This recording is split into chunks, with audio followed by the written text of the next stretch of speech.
First of all, China has had 30 years of steep and sustained growth in their entire TMT space, including devices. They have not only the things that everybody knows, the largest internet user population in the world, the largest cell phone population in the world, the largest mobile internet user population in the world, the largest internet video viewer base in the world. China also has the largest carrier in the world, China Mobile, both in terms of subscribers and in revenues. And quite significant financial and human assets that they've developed over time in running this really large-scale and really quite profitable communications industry. Tencent is the biggest internet portal in China. They rack something like 30 million user minutes per month, which is more than twice what Google racks up. ZTE and Huawei, China's domestic champions in the carrier equipment business, are selling all over South America, Africa, Central America, the Middle East, Southeast Asia. So the ecosystems, the commercial terms, obviously the communication standards that the Chinese themselves have grown up with are being replicated wherever possible around the world. So we have here a market where we have a competitor very strong in their own market, very strong in their own right, and also a potential influence in the way the rest of the world shapes up. So yeah, we've had the first made in Brazil iPhone come out of production just this week, I believe.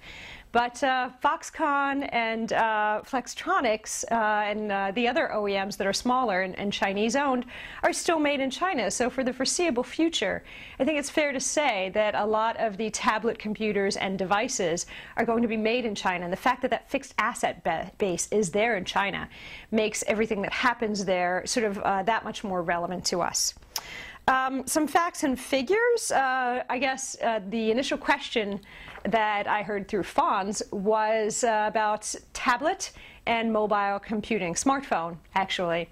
So that's the high end of China's market, and competition there has really exploded over the past 2 years. There's actually, I think, about 80 different brands of computing tablet manufacturers in China, at least 200 styles. But nothing happened until Apple came in last year, 2010, and I think everybody knows by now, Apple has, with its iPad 2, taken over, and its iPad 1, really 70% of China's tablet computing space. That's $8.8 billion in sales year-to-date 2011. And despite all these other tablet manufacturers, there's no clear number 2. And this is also despite the fact that the iPad 2 is, in China, still a Wi-Fi machine. There is no mobile internet networking available with it because they've yet to come to terms with any of the carriers. So it's an interesting case study in branding and in device look and feel, I think, something that really appeals to the mind of the consumer. Backing into kind of the harder side of smartphones and devices, another really huge success story that's an American firm in China is Qualcomm. They're collecting royalty fees for their chipsets and their protocols, not only in their WCDMA, but also TD-SCDMA, which is a kind of a combination Qualcomm and homegrown Chinese standard. Nevertheless, they're breaking it in, and TD-SCDMA is probably going to be the carrier, or should I say the protocol of choice for tablet computing as it continues to take off in China. Smartphones, Nokia, Symbian operating system is used on all the functional phones in China, but Android is really powering almost all of the non-Apple smartphones in China. At the beginning of 2011, the Ministry of Information Industries in China rated, I think they counted 900 million cell phone users in China. Only 30 million of them were said to have smartphones. Many industry sources now believe that this year, 2011, has been so huge for smartphones, it looks like we're going to sell 100 million additional smartphones in 2011. In other words, the user base, the subscribers for smartphones in China is going to almost quadruple in 1 year. So not only Apple, but also Android is poised to gain from this explosion.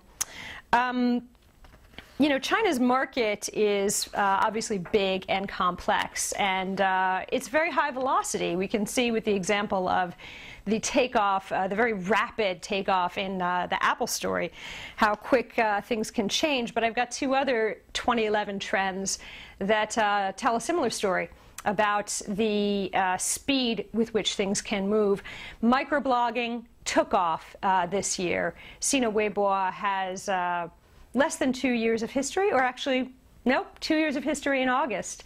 And they have got 195 registered microbloggers. I think it took Twitter 4 years to get to that level. And it's continuing to grow rather rapidly. Nobody really has a sense now of where that population might level off. But suffice it to say, microblogging, or as the Chinese call it, Weibo, is driving growth in user minutes and user behavior in China. 2 years ago, it was mobile search. 3 years ago, it was social networking, and that continues to be important. But you know, the thing that comes out as the newest and latest and most popular thing in China's mobile device market, there's always something exciting going on. Weibo is, by the way, Sina has emerged as the dominant player, as Twitter is in the US, with 90% of market share. So things do consolidate very quickly, but then they fragment as well. The second trend of 2011 that's probably not such good news, it's more of a concern, is nationalistic pushback against foreign ownership in all things TMT. So, for example, clearly we can imagine that government desire to be able to control the content of microblogging messages. We have flash mobs in the US, riots in London, Jasmine revolutions in the Middle East. The desire to be involved in the management of microblogging has led to some interesting new regulatory trends in China, which are a concern. Alibaba, a privately held Chinese company, which is nevertheless sort of a domestic champion, has pushed Yahoo, which owns part of its stock, a big block, to dilute its shareholdings. Alibaba wants foreign ownership diluted in its company. Alibaba has also told, given notice to Nokia and to Google and Motorola that it will be developing its own mobile software platform to compete with Symbian and Windows and Android. So the desire to have homegrown standards, Qualcomm did a great job managing to sue for royalty collection rights on TD-SCDMA. Let's see what happens with the new mobile device operating systems that Alibaba may come out with. I'd just like to say that it's a difficult market. It's competitive, it's volatile, but it's relevant. It's not going away. It needs to be watched. We need a crack team to be able to execute any sort of strategy in China.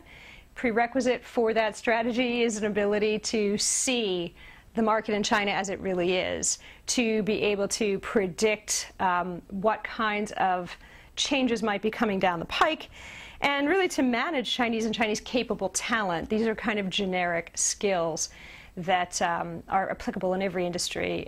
Interestingly enough, online advertising sales in China is hamstrung completely by labor issues.